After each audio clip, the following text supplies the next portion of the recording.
करेलू न दनिया लगी जे फागुन के पनिया हे रानी हिल जाई सारा बदनिया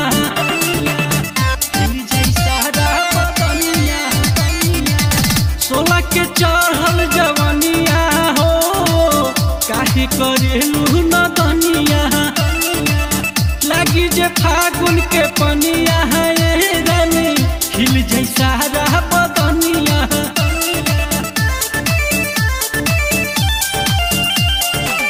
सुघर समान सट हम तनी टोली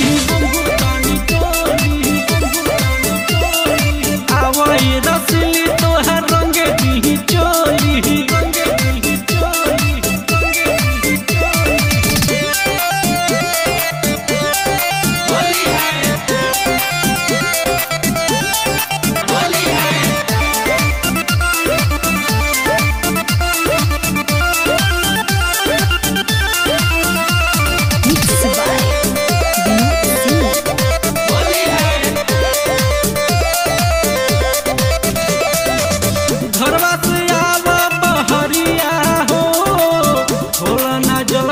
केवरिया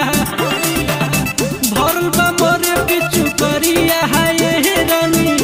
झन तहनी लचरिया घरवा से आवा बहरिया हो होला ना जल्दी केवरिया भरल बा मोरे पिछु करिया हे रानी झन तहनी लचरिया